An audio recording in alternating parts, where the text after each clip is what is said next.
এই Beximco textiles and apparels কোম্পানির ব্যাংকের ঋণ টোটাল হচ্ছে 28,544.14 কোটি। এটা কিন্তু শুধুমাত্র অ্যাপারেলস অ্যান্ড টেক্সটাইল। আগে বলেছি যে 16টা কিন্তু এক্সিস্টিং নাই কোম্পানি, বিভিন্ন কোম্পানি ইনক্লুডিং অ্যাপারেল। এই 16টার এগেনস্টে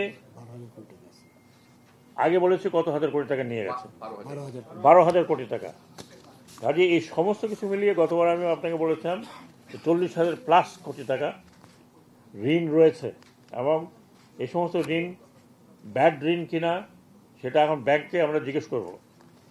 প্রথমত, এই সব যেটা সিদ্ধান্ত হয়েছে, এই সমস্ত ব্যাংকের একটা খতিয়ান বা একটা ইনকোয়ারি করবে।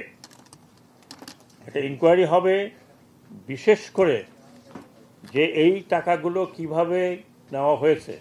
আমরা যে ডিটেল পাচ্ছি সেই ডিটেলে ধর্মচক্ষে মনে হয় যে এখানে ওই ব্যাংকে আমাদের প্রায় $1 বিলিয়ন চুরি হয়েছিল, তার সাথে বড় কেলেঙ্কারি। বাংলাদেশ ব্যাংকের রিজার্ভ চুরি হয়েছে, যে রিজার্ভ চুরি হয়েছিল তার সাথে বড় কেলেঙ্কারি।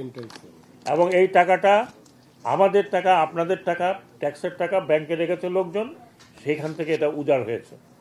কাজেই যে সিদ্ধান্ত এখানে বলা হয়েছে যে এটা ইনকোয়ারি হবে ফেব্রুয়ারির মধ্যে, যারা যারা এর মধ্যে ইনভলভ কাউকে ছাড়া হবে না, নোবডি উইল বি লেফট। এই পরিপ্রেক্ষিতে আজকের আলোচনায় কয়েকটি সিদ্ধান্ত হয়েছে এবং এই সিদ্ধান্তগুলো ফাইনাল।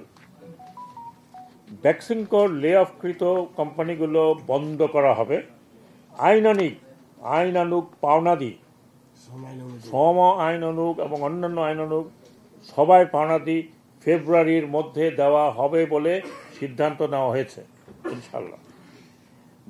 বেক্সিমকোর লে অফকৃত কোম্পানিসমূহ বন্ধ প্রক্রিয়া নিয়ে উপদেষ্টা পরিষদ কমিটির সিদ্ধান্ত মোতাবেক ঘোষণা টেলিভিশন স্টলে প্রেরণের ব্যবস্থা না করায়, অর্থাৎ সিদ্ধান্ত বাস্তবায়ন না করায়, এর আগে আমরা স্টলে নিতে বলেছিলাম, দেয়নি, রিসিভারকে বরখাস্ত সহ বিভাগীয় ব্যবস্থা গ্রহণ করার আদেশ দেওয়া হয়েছে। আর্থিক প্রতিষ্ঠানের বিভাগ বাংলাদেশ ব্যাংক নেবে। রিসিভার পরিবর্তনের বিষয়ে প্রয়োজনীয় পদক্ষেপ নেওয়া হচ্ছে।